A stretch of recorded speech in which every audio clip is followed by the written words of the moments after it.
I had an iPhone. It wasn't new, but it was still an iPhone. So I put my iPhone away in my pocket. A few minutes went by and this guy is staring at me for no reason. The whole time I didn't even make eye contact with the man, but I could sense through my peripherals he was looking at me. I don't know if it was because of my body language or the way I dressed, but the look he gave me said, you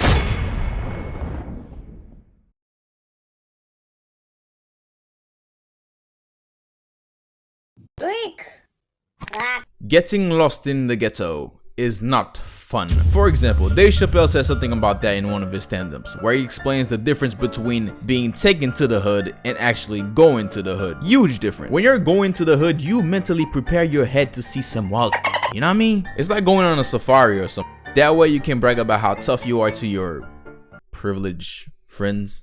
Can I say that? And also get street cred. I don't know. But when you're being taken to the hood, it's basically like when you're chilling and then your phone rings. Hello. Hi. I miss my period. It was at this moment he knew he fucked up. Don't believe me? Cool. Well, let's have two scenarios. One where I was taken to the hood and the other one I went to the hood. Now, let's start off with scenario number one. I went to the hood. The first time I went to the hood, it was with my older cousin who I lived with at the time when I moved to America. My cousin had cousins who lived in Miami, and oftentimes she would tell me stories about them, and let's just say these stories were quite interesting. I'm pretty sure like almost 90% of you know a guy or a girl.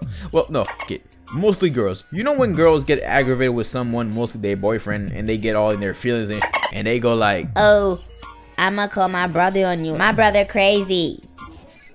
He for real crazy. Like they brother is supposed to be like the boogeyman or something. I don't know. Side note, ladies, we do not care. How is that related to the story? Well, let's just say my cousins were the actual boogeymen, you know, slash women.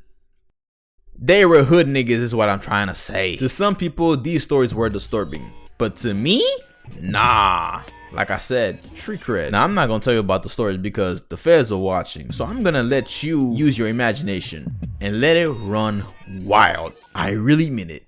Wild. And also, one of the main reasons why I'm not telling you these stories is because, you know, I live by the code, so I'm not snitching. Anyway, one day my cousin told us her cousins were having a birthday party down in Miami. Now, I was skeptical about the whole situation, so I was like, yeah, can I call my mom's so she can give me the green light? Because I can't move unless she gave me the green light. I thought you said you weren't a... So off to Miami we went. On the road to Miami, I was exciting, bro. I was preparing myself to see some unusual things, you know? And disappointment, because it was a birthday party. But a hood one, it wasn't. It was a little girl's birthday. A niece or a daughter, I don't remember. They kept it so PG you wouldn't even think you was in the hood. All I saw was kids running around, toddlers making a mess. You know, the usual stuff. Like, where's the action? I came for some action. I mean, me knowing the situation I was in, I still trying to make the best out of it. After all, one of them did slip a little something in my cup, you know? Got me feel a little intoxicated. Yeah. And by one of them, I mean one of the boogeymen. Now, before we move on to the next scenario, I want you to inscript this into your brain, okay? Low expectations equals low disappointment. Actually, no expectations at all equals no disappointment. The first scenario was me having high expectations, thus high disappointments. Now, I'm going to tell you the next scenario, and if you guessed no expectations, no disappointment, you wouldn't be wrong. Scenario number 2. I had just graduated high school and I was enrolled at a community college in Broward, Florida. But unlike most graduates, I did not have a car, so I had to rely on public transportation. The bus. Now, I want you to paint the picture. The community college I was going to back then was located at the center of Broward, meaning everybody I knew, and by everybody I knew, I mean the people that you see in the hallway every day at school, but you don't say hi to them. Yes, these people went to the exact same school. You saw everybody from the privileged kids to the not privileged kids. It was cheap. It was affordable. Now, like I said, the school was in the middle of everything, and I was taking the bus. This was my route every single day. I was taking 2 buses. Bus A and Bus B. Bus A took me from west to east, where I get dropped off at the y-axis and wait for Bus B. Bus B then took me from the y-axis all the way down south to 0, where the school was. You see what I just did there? This is called Wherzmario.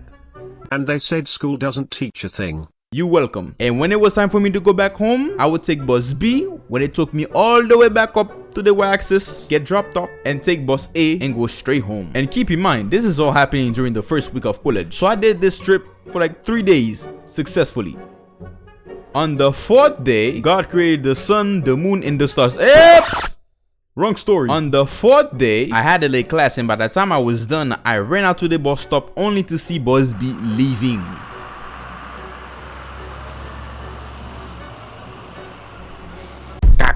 But hey, look, what is this? There's another Bus B. Sweet baby Jesus, yes sir, I am getting off this campus. I get on the bus and then I release a sigh of relief.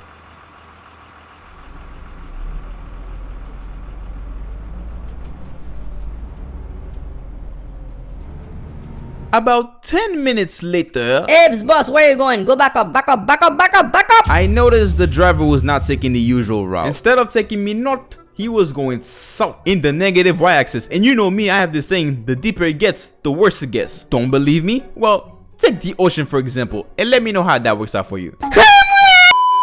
So I am stressing, but I'm trying to remain calm because for one, I don't know where I am, and two, everybody is getting off the bus except for me. So I'll remain the only student inside that bus. And then it started.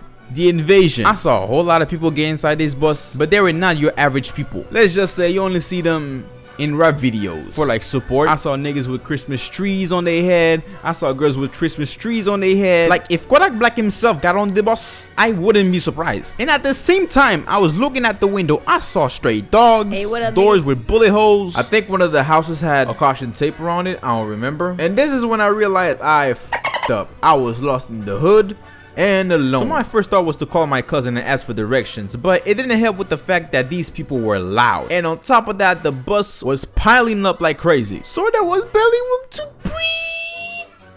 And then Santa Claus hopped on the bus and he sat right next to me. Wait, did you just say Santa Claus? Yes.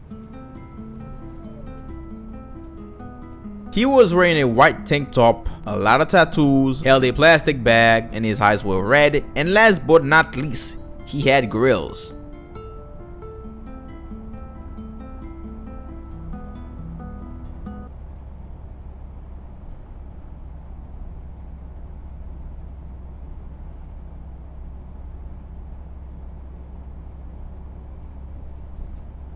I had an iPhone. It wasn't new, but it was still an iPhone. So I put my iPhone away in my pocket. A few minutes went by and this guy is staring at me for no reason. The whole time, I didn't even make eye contact with the man, but I could sense through my peripherals he was looking at me. I don't know if it was because of my body language or the way I dressed, but the look he gave me said, "You ain't from around here."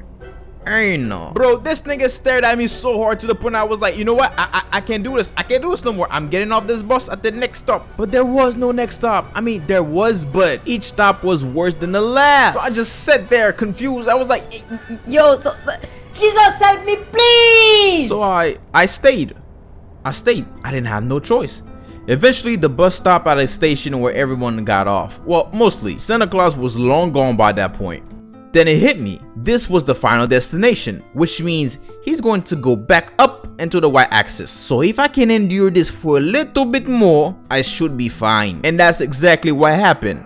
He busted a U, went back up. He went through all the previous neighborhoods and more. But this time, I was confident I did the right thing. The bus was heading the right way. So I sat down and I released a sigh of relief.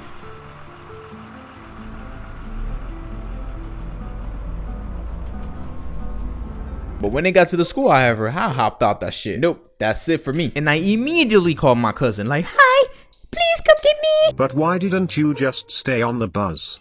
It could have dropped you home. Bro, let me tell you, it was not time at this point, and I didn't want to wait for bus A to come. Like, who knows what bus A got for my ass? Nope, not tonight. So I called my cousin. She said she was on her way. She picks me up, right? And on the way home, she's explained to me the public transit. There's always 2 buses for every route. And I'm just here sitting like, Bro, you could have said this from the jump. And honestly, that stupidity falls on me, because if I had paid attention, I would have realized that the bus B, the second one, said south instead of north.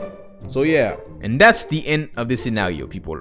Now, I wanted to go to the hood so bad, I got what I deserve, you know? If I have to give a moral for this story, I'll give two. First one, set your expectations low so you don't get disappointed. And second one, careful for what you ask for. Anyway, that's it for me. Like, comment, and subscribe. I love you all. Follow me on Instagram if you haven't. Go ahead and binge watch all of my videos. Yes, sir. Let me know down in the comments below, what was your experience going to the hood for the first time? Or have you been taken to the hood before? Or do you live in the hood? Am I allowed to ask that? That's what the lead is.